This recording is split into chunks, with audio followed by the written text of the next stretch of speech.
अस्सलाम वालेकुम, welcome to the channel and welcome to the new topic of public health. जिस तरह से आप लोग जानते हैं, हमने स्टार्ट किया था एंटी नेटल केयर, और अभी आपको क्लियर हो गया होगा कि what is antenatal care and what is maternal health. So maternal health में तो हमने एंटीनेटल केयर को डिस्कस कर लिया, लेकिन एंटीनेटल केयर को अगर हम उसकी प्रोसेस की बात करें तो प्रोसेस अब आज हम डिस्कस करने वाले हैं कि किस तरह से हमने एंटीनेटल केयर को परफॉर्म करना है, कौन कौन से ऐसी मेन प्रॉपर्टीज़ है, कौन कौन से ऐसे कैरेक्टरिस्टिक्स है जिसके ज़रिए हम उसको परफॉर्म कर सकते हैं। तो पहले तो हमने उसकी ऑब्जेक्टिव्स की बात की कि ऑब्जेक्टिव्स हमारे पास कौन कौन से हैं। तो ऑब्जेक्टिव्स तो हमें पता चल चुके हैं कि हमारे पास ये ऑब्जेक्टिव होने चाहिए, लेकिन उसके अलावा अगर हम उनकी उनकी विजिट्स की बात करें कि मतलब अगर आपने एंटीनेटल केयर को अचीव करना है तो उसके लिए आपने क्या करना है, तो उसमें अगर हम देख लें तो फर्स्ट ऑफ ऑल है हमारे पास एंटीनेटल विजिट्स। एंटीनेटल विजिट्स क्या चीज़ होती है? आपने कितनी दफ़ा एक जो चाइल्ड, जितने भी डॉक्टर्स वगैरह होते हैं, जितने भी चाइल्ड स्पेशलिस्ट होते हैं डॉक्टर्स, उसको जो है ना उसके पास कितने विजिट्स आपने लगाने।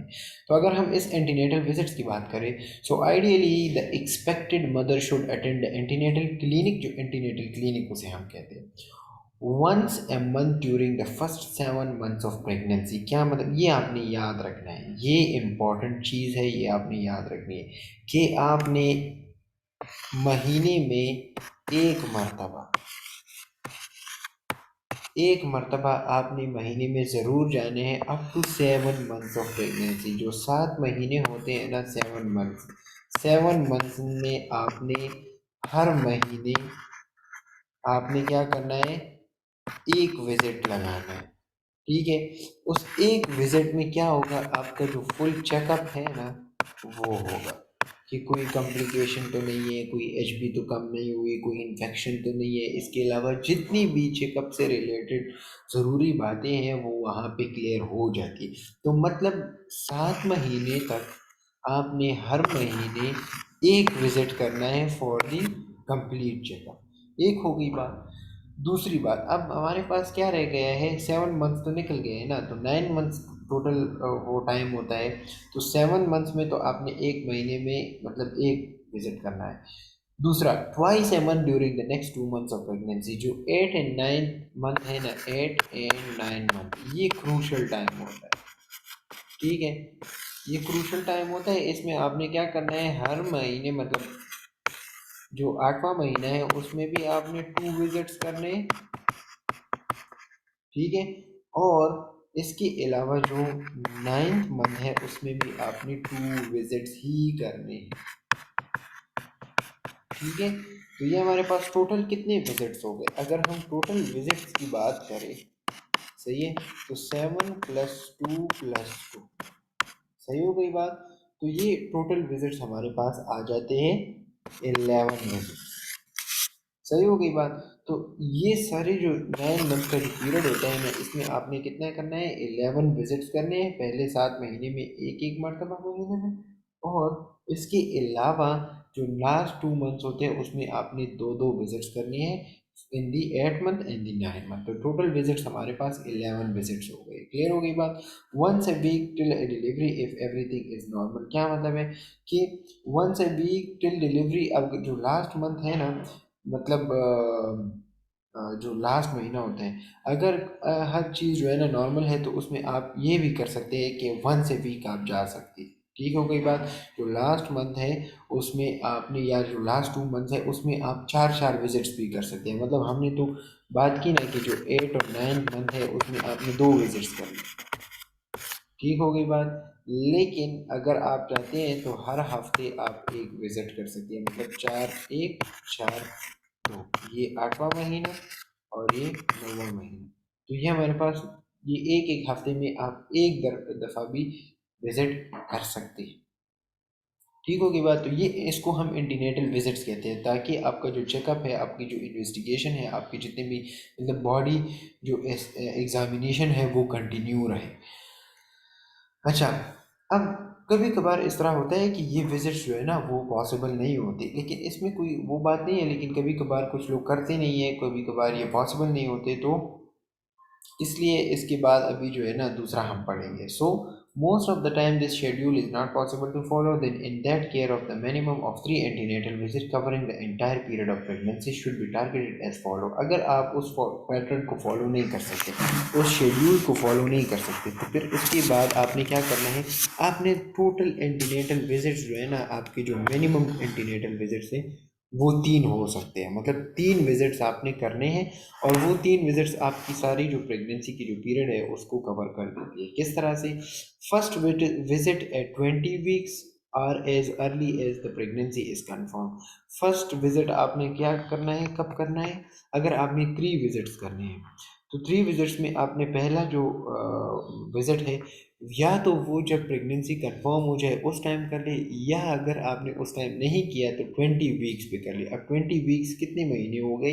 तो ये हमारे पास है 5 महीने, मतलब 5th मंथ पे आपने एक विजिट कर दिया। क्लियर हो गई बात? दूसरा जो है ना वो है हमारे पास 32 वीक्स ऑफ प्रेगनेंसी, मतलब ऑलमोस्ट 8 मंथ्स तक जो है ना बात आ जाती है।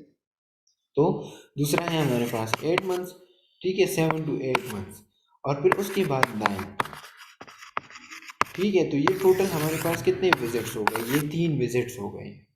क्लियर है? तो अगर आप उस पैटर्न को फॉलो नहीं कर सकते तो इस पैटर्न को फॉलो करें। लेकिन अभी आपको पता चल चुका होगा कि मतलब वो वाला पैटर्न अच्छा है या ये वाला पैटर्न, क्योंकि उसमें मसला इसमें मसला ये होता है कि आपके विज़िट्स जो है ना वो कम होते हैं। तो जब आपके विज़िट्स कम होते हैं तो कॉम्प्लिकेशंस और डिजीज़ का ज़्यादा पता नहीं चलता। मिसाल के तौर पर अगर हम यहाँ पे देख लें तो ये 5 मंथ्स तक बात बन जाती है।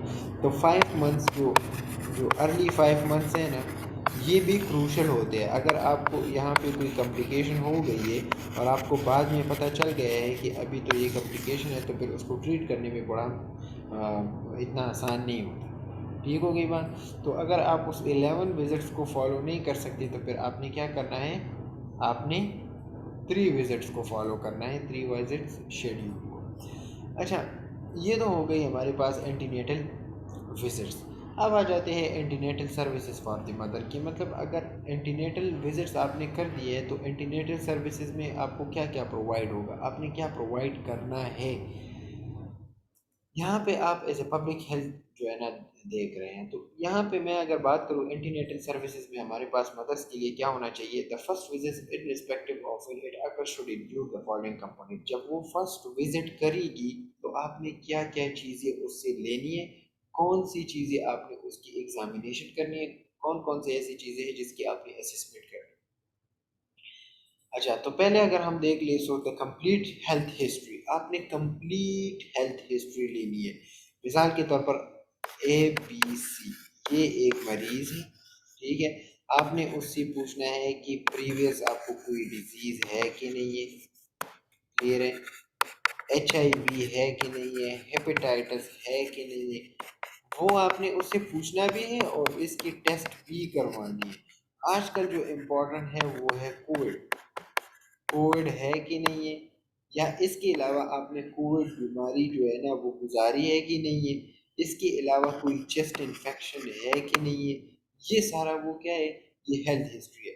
अच्छा, इसके अलावा आपकी फैमिली में कोई एलर्जी है या नहीं, आपकी जो फैमिली है उसमें कोई ब्लड का मसला है कि नहीं, ये क्या है, ये हमारे पास है कंप्लीट हेल्थ हिस्ट्री। आपने हेल्थ हिस्ट्री लेनी है। आपको कोई बोन्स का मसला तो नहीं है, इसके अलावा आपकी इससे पहले जो है ना अबॉर्शन हुई है कि नहीं हुई, इसके अलावा आपके कितने बच्चे हैं, ऑलरेडी कितने चिल्ड्रन आपके हुए हैं, ये सारा क्या है, ये हमारे पास है कंप्लीट हेल्थ हिस्ट्री।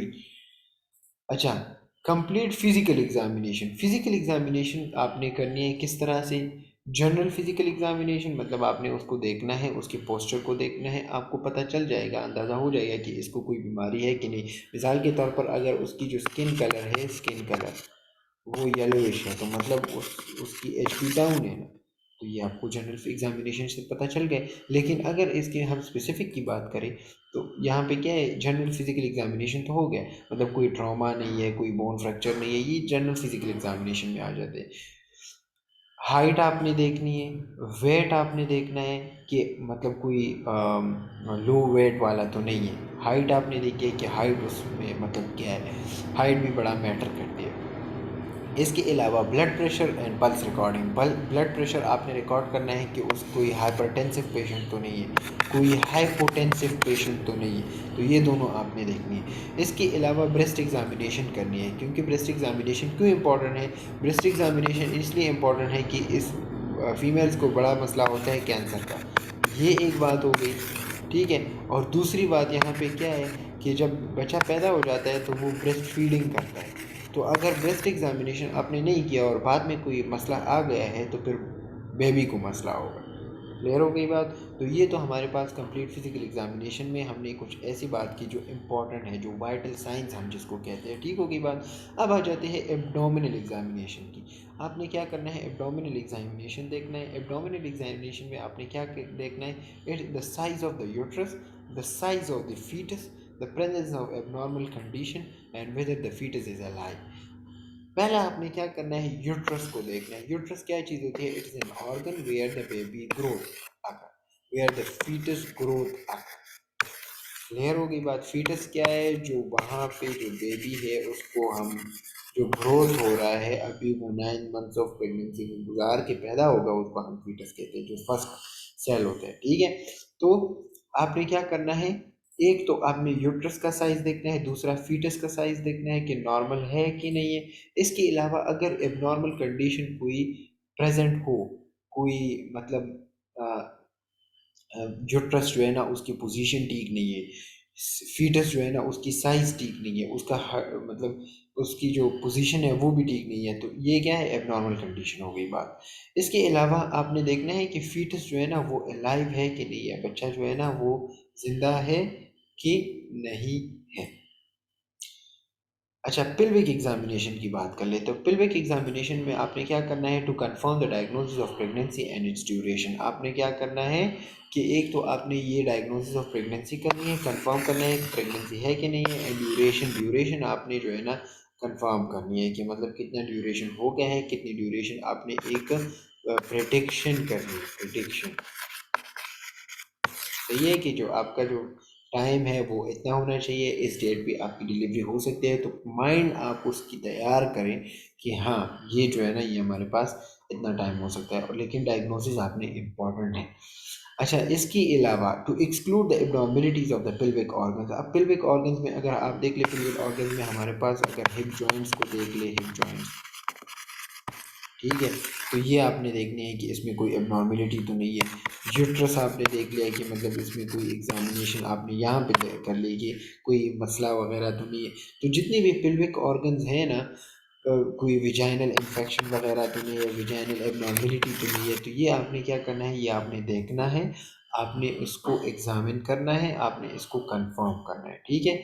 अगर कोई मसला है तो इसको अभी ठीक करना चाहिए, क्योंकि बाद में ये मसला करेगा। To detect any pelvic contraction. Pelvic contraction का क्या मतलब है कि कभी कभार इस तरह होता है कि जब डिलीवरी होती है तो उसके दरमियान कंट्रैक्शन नहीं होता, तो उस कंट्रैक्शन को ख़त्म करने के लिए आपने पहले से ही ये जो है ना कंफर्म करना है कि कोई पिल्विक कंट्रैक्शन है कि नहीं है। अगर कंट्रैक्शन बाद में नहीं होगी तो फिर मसला होगा, फिर बेबी डिलीवर नहीं होगा, आप सिजेरियन की तरफ जाएंगे, ऑपरेशन की तरफ जाएंगे, जो आजकल बहुत ज़्यादा हो रहा है। To assess the capacity of the pelvis. आपने कैपेसिटी ऑफ द पेल्विस को देखना है कि क्या इससे डिलीवरी हो सकती है कि नहीं हो सकती। अगर नहीं हो सकती तो फिर वही बात आ जाती है कि आप सर्जरी की तरफ जाएंगे, और फिर उससे मदर को बहुत ज़्यादा मसला होता है, क्योंकि सर्जरी जो है ना वो तो हो जाती है, उसका पता भी नहीं चलता वो, लेकिन उसको बाद में जो है ना इन्फेक्शन से बचाना, वो जो स्टिचेस होते हैं उसको बचाना, उसकी केयर करना, वो भी बड़ा मसला होता है, ठीक होगी बात। तो ये बात आपने याद रखनी है कि पिल्विक एग्जामिनेशन में आपने ये चीज़ें जो है ना ये एसेस करनी है, इसको एक्सक्लूड करना है। अच्छा, इसके अलावा इन्वेस्टिगेशन में आपने क्या क्या देखना है? इन्वेस्टिगेशन में मतलब ये है कि आपने कौन कौन से टेस्ट कराने हैं। तो एक तो सीबीसी कराना है, complete urine examination and blood grouping. ये क्यों इंपॉर्टेंट है मैं अभी आपको क्लियर कर देता हूँ। सीबीसी क्या चीज़ होती है? सीबीसी कंप्लीट ब्लड काउंट, ठीक हो गई बात। अब इसमें आपने क्या करना है? इसमें आपने देखना है RBC count, WBC count, platelets, neutrophil, lymphocyte, basophil. Clear हो गई बात। इसके अलावा आपने इसमें देखा है कि HB, सही है। ये सारा कुछ बहुत सारी और चीज़ें भी होती है कि आपने उसकी मतलब देखना है कि ये इस नॉर्मल है कि नहीं है। क्लियर हो गई बात। तो कंप्लीट ब्लड काउंट, ब्लड में जितने भी कंपोनेंट्स है उसकी काउंट करने के लिए हम एक टेस्ट करते हैं जिसको हम CBC कहते हैं। तो ये इम्पॉर्टेंट है। अब इसके अलावा complete urine examination, urine examination जिसमें हम यूरिन आरी कहते हैं, urine urine RE, routine examination, urine routine examination क्या मतलब है? ये भी एक टेस्ट होता है, यूरिन टेस्ट होता है। इसमें आपने क्या करना है, इन्फेक्शन देखना है कि कोई UTI वगैरह तो नहीं है, क्योंकि फीमेल्स को UTI बहुत ज़्यादा होता है। यहाँ पे एक क्वेश्चन ये है कि UTI क्यों होता है? तो एक तो पर्सनल हाइजीन की वजह से, और दूसरा जो वहाँ पे जो हमारे पास अगर हम देख लेना जो सब्सिप्टिबिलिटी होती है तो उसकी चांसेस बहुत ज़्यादा होते हैं। क्लियर हो गई बात। तो कंप्लीट यूरिन एग्जामिनेशन करना है, कोई इन्फेक्शन वगैरह हो तो उसको एक्सक्लूड करना है, और ब्लड ग्रुपिंग करनी है। क्यों ब्लड ग्रुपिंग करनी है ये तो आपको क्लियर होना चाहिए। अभी तो आपको ये इतना तो पता होना चाहिए कि हम कंप्लीट ब्लड ग्रुपिंग क्यों करते हैं। मिसाल के तौर पर डिलीवरी के दौरान आपको ब्लड की ज़रूरत पड़ जाए तो आपको पता होना चाहिए कि इसका ब्लड ग्रुप है, मिसाल के तौर पर A पॉजिटिव है, B पॉजिटिव है या O नेगेटिव है, जो भी है। तो आपको ब्लड ग्रुप का पता होना चाहिए ताकि आप इमरजेंसी कंडीशन में उसको अरेंज कर सकें। तो ऑलरेडी आपका एक फ़ाइल बन जाता है। फ़ाइल क्या होता है? इस तरह का एक फ़ाइल होता है, उसमें सारा वो एग्ज़ामिनेशन लिखा होता है कि मतलब ये जो पेशेंट है इसका नाम ये है, ब्लड ग्रुपिंग ये है, कोई एबनॉर्मेलिटी है, ट्विंस तो नहीं है, सिंगल बेबी है, ये सारा इस तरह का सारा वो चार्ट जो है ना वो बन जाता है। क्लियर होगी बात। तो ये है हमारे पास first examination, first visits, antenatal visits. और एंटीनेटल विजिट्स में हमारे पास ये सारा कुछ आ जाता है कि आपने मतलब फर्स्ट विजिट करा लिया है, ठीक है, तो उस फर्स्ट विजिट में आपने क्या क्या चीज़ें देखनी है। क्लियर हो गई बात। अब आ जाते हैं सब्सीक्वेंट विजिट्स में। सब्सीक्वेंट विजिट्स ये है कि जो आप बाद में करते हैं ना, स्लोली स्लोली आप 1 महीने बाद, 2 महीने बाद, 3 महीने बाद ये विजिट्स आती हैं, तो फिर आपने उसमें कुछ एग्जामिनेशंस करने हैं। वो कौन कौन से एग्जामिनेशंस हैं? इसमें फिजिकल एग्जामिनेशन में देख ले तो वेट गेन, क्या वेट गेन हो रहा है? क्लियर होगी बात, क्योंकि जितना भी बेबी ग्रोथ करेगा उस जो मदर की वेट है ना वो ज़्यादा होगी। तो आपने देखना है कि वेट जो है ना उसकी कितनी वेट है, नॉर्मल है या कम हो गई है। क्लियर। तो ये आपने देखना है। BP रिकॉर्ड करनी है।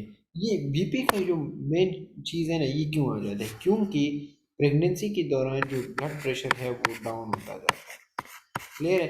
तो जब वो डाउन होगा तो उसकी वजह से जो मदर है वो बेहोश भी हो सकती है, वो शॉक में चली जा सकती है, शॉक।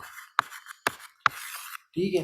तो ये चीज़ आपने ख्याल रखना है कि BP उसकी जो नॉर्मल है कि नहीं है। इसके अलावा ब्रेस्ट एग्जामिनेशन मैंने आपको क्लियर कर दिया है कि किस तरह से आपने मतलब क्यों जो है ना ये इम्पॉर्टेंट है। इसके अलावा सब्सीक्वेंट विजिट में वही अभी हमने यहाँ पे कंप्लीट ब्लड काउंट नहीं किया, क्योंकि CBC से हमें उस टाइम पता चल गया है कि कोई मसला वगैरह नहीं है। लेकिन फिर भी हम सब्सीक्वेंट विजिट में क्या करते हैं, यूरिन एग्जामिनेशन करते हैं, क्योंकि UTI और इन्फेक्शन के चांसेस बहुत ज़्यादा होते हैं। तो ये हमने एक्सक्लूड नहीं करना, हमने देखना है कि हाँ कोई यूरिन में मसला ना हो, हम इसको कंफर्म करते हैं। क्लियर होगी बात। दूसरी यहाँ पे HB एग्जामिनेशन क्यों?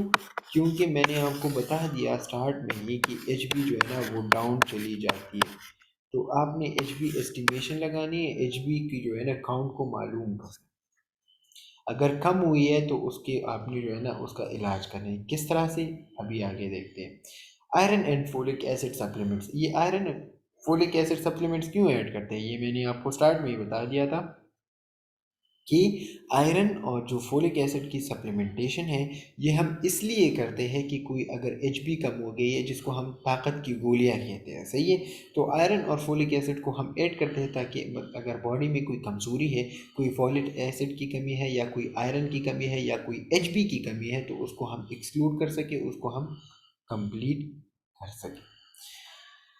अच्छा, इसके अलावा इम्यूनाइजेशन अगेंस्ट द टेटनस। अब टेटनस क्या चीज़ होती है? टेटनस है हमारे पास एक बैक्टीरिया जो बहुत ख़तरनाक होती है, टेटनस। और आपने देखा होगा जब हम कोई सड़क वगैरह पे या मतलब इस तरह कोई एक्सीडेंट कर लेते हैं तो हम कहते हैं कि अस्पताल चले जाओ और टीटी लगवा। ये टीटी क्या होती है? Tetanus toxoid. टेटनस टॉक्साइड हमारे पास वैक्सीन है, ठीक है। तो ये बात आपने याद रखनी है कि ड्यूरिंग द प्रेगनेंसी टेटनस की जो शॉट्स है, जो वैक्सीन है, वो इम्पॉर्टेंट होती है मदर को। अब उसकी कुछ डोजेज़ हैं, वो किस तरह से करनी है। अब आप सोच रहे होंगे कि इतना तो हम मतलब ख्याल नहीं रखते, ये टेटनस के डोज कहाँ से आ गए।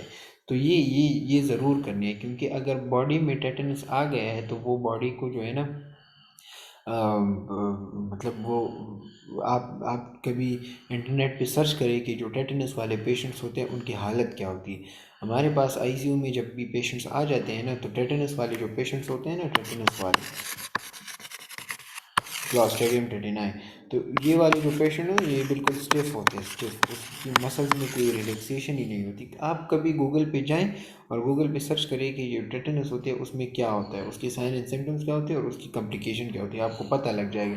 फिर आप हमारे यहाँ लोग कहते हैं ना कि इसको इसको कोई क्या कहते हैं, जिन जिन्नात ने पकड़ लिया है, लेकिन वो कोई जिन जिन्नात नहीं होते, वो टेटनस होता है, ठीक है। तो इस लेक्चर के बाद आप देख लीजिए टेटनस में होता क्या है, सही है। तो टेटनस इंपॉर्टेंट है, इम्यूनाइजेशन उसकी दो डोजेज़ हैं हमारे पास। 2 doses of absorb tetanus toxoid should be given. First dose आपने कब देनी है? 16 to 20 वीक्स ऑफ प्रेगनेंसी। जो 16 to 20 वीक्स ऑफ प्रेगनेंसी है ना, ये आपने देनी है। आप सिंपल हॉस्पिटल जो है ना, हॉस्पिटल चले जाते हैं, वहाँ आपने उनको बताना है, जो हमारे पास ईपी सेंटर होते हैं ना, जो वैक्सीन वगैरह लगाते हैं, तो आपने उसको बताना है कि प्रेगनेंसी और मैंने जो है ना टेटनस टॉक्साइड का जो है ना वो डोज़ लगाना है। तो आपका वो कार्ड भी बन जाएगा और वो जो है ना आपको टेटनस टॉक्साइड का जो फर्स्ट डोज़ है वो लगा लेता है, सही है। तो 16 to 20 वीक्स ऑफ प्रेगनेंसी। अब आप अंदाज़ा लगा लें कि 16 to 20 वीक्स हमारे पास कितने हैं। ये 4 से लेकर 5 महीने का जो दौरानिया है, इसमें आपने लगाना है। फिर दूसरा है हमारे पास second dose at 20 to 24 weeks of pregnancy. दूसरा डोज आपने कब लगाना है? 20 to 24 वीक्स ऑफ प्रेगनेंसी। तो ये डोजेज़ यहाँ पे ख़त्म हो जाते हैं। अब यहाँ पे ये बात कर रहे हैं एक इम्पॉर्टेंट बात, कि the minimum interval between 2 doses should be 1 month. मतलब क्या है कि minimum interval between 2 doses should be 1 month. एक आपने लगा लिया 20 वीक्स पे, तो फिर दूसरा तो आपने 20 वीक्स पे नहीं लगाना, आपने 24 पे लगाना है। अगर पहला वाला आपने 16 पे लगा दिया तो फिर आपने 24 पे आप लगा सकते हैं, क्योंकि ये तो हम वीक्स में बात करें। मतलब ये सिंपल कह रहा है कि अगर आपने चौथे महीने पे लगा लिया तो 5वें महीने पे आप लगा सकते हैं। लेकिन अगर आप 5वें महीने पे लगा दिया तो फिर आपने 1 मंथ का जो है ना गैप रखना है, छठे महीने पे आप लगाना है। मतलब इस तरह नहीं है कि स्टार्ट में आप लगा दें और एंड में भी जो है ना दोबारा लगा दें, नहीं, आपने 1 मंथ का जो है ना गैप रखना है। अच्छा, so the second dose should preferably be given 1 month before the expected date of the delivery। सही है कि द सेकंड डोज जो होता है ना, वो प्रेफरेबली आपने 1 month before the expected date of the delivery. जो सेकंड डोज होता है वो आपने मोस्ट ऑफ द टाइम जो है ना, कभी कभार इस तरह होता है कि आपने 1 मंथ ऑफ द प्रेगनेंसी जो है ना आपने देना होता है। इसके अलावा आपने क्या करना है? Health education. हेल्थ एजुकेशन का क्या मतलब है कि आपने उसको बताना है कि हेल्थ एजुकेशन क्या चीज़ होती है, आपने अपने हेल्थ का ख्याल किस तरह से रखना है। तो ये चीज़ें आपने उनको बतानी है, किनको? मदर को। Home visiting by a health worker. Home visiting by a health worker मतलब अभी कभार इस यहाँ पे तो कॉमन नहीं है, लेकिन बाहर जो मतलब इस तरह के सोफिस्टिकेटेड और मतलब मॉडर्न एरियाज़ हैं, जो एडवांस एरियाज़ हैं, वहाँ पे हेल्थ वर्कर जो है ना, यहाँ पे हेल्थ वर्कर जो है ना वो विज़िट तो करते हैं, लेकिन उनको तो ख़ुद ही नहीं पता होता है कि किस तरह से प्रेगनेंसी का ख्याल रखना होता है। क्योंकि उनको तो ना तो डोजेस का पता होता है, कुछ भी पता नहीं होता, उनको सिर्फ ये पता होता है कि फैमिली प्लानिंग को जो है ना आपने किस तरह से वो करना है। तो ठीक है, फैमिली प्लानिंग भी हेल्थ वर्कर का काम है, वो इम्पॉर्टेंट वर्क है, लेकिन हेल्थ वर्कर का सिर्फ़ और सिर्फ ये काम नहीं है कि वो जो है ना फैमिली प्लानिंग पे फोकस करे। अगर एक मदर है, वो प्रेगनेंसी के दौरान है, आप उसको फैमिली प्लानिंग के बारे में बताएंगे तो वो आपको कहेंगे कि अभी तो मैं प्रेगनेंसी के दौरान हूँ, आप क्या फैमिली प्लानिंग के बारे में बात करें। तो जो होम विजिटिंग होते हैं ना, उसके पास एक प्रॉपर नॉलेज होना चाहिए, वो एक प्रॉपर एजुकेशन होनी चाहिए कि आप उसकी एग्ज़ामिनेशन अगर घर पे कर रहे हैं ना और उसको गाइड कर रहे हैं तो उसको अच्छी तरह से गाइड भी करें। अच्छा, referral services when needed. Referral services का क्या मतलब है कि कभी कभार एक हॉस्पिटल में, मिसाल के तौर पर आप एक हॉस्पिटल में आ गए हैं और यहाँ पे कोई प्रोसीजर, ये जो है ना इम्पोर्टेंस है, मतलब आपको प्रोसीजर की ज़रूरत है, प्रोसीजर, और वो प्रोसीजर यहाँ पे नहीं है, तो आप पेशेंट को रेफ़र करें। जिस तरह से हम कहते हैं ना, एक एक जगह से दूसरी जगह जो है ना हम उसको रेफर कर देते हैं, क्योंकि मिसाल के तौर पर ये एक छोटा हॉस्पिटल, यहाँ पे सिजेरियन की जो है ना वो नहीं है, प्रोसीजर नहीं होते, तो आपने उसको क्या करना है, बड़े वाले हॉस्पिटल जहाँ पे ऑपरेशन होते हैं, तो referral services will needed, refer करना है आप। ठीक हो गई बात। तो ये हमारे पास क्या हो गए हैं, ये है हमारे पास एंटीनेटल विजिट्स में हमने दो चीज़ें डिस्कस की, एंटीनेटल विजिट्स, एंटीनेटल सर्विसेज, फिर हमने फर्स्ट विजिट्स, फिर उसके बाद सब्सीक्वेंट विजिट्स। इसके अलावा एंटीनेटल एडवाइस क्या चीज़ होती है, इसको हम नेक्स्ट लेक्चर में सेपरेटली डिस्कस करते हैं। ठीक है, एंटीनेटल एडवाइस में आपने क्या क्या चीज़ें जो है ना, मतलब आपने उनको क्या बताना है। तो एंटीनेटल एडवाइस में 9 बातें होती हैं जिसको हम डिटेल में डिस्कस करेंगे। इंशाल्लाह नेक्स्ट लेक्चर में मिलेंगे, तब तक के लिए इजाज़त दें। अस्सलाम वालेकुम।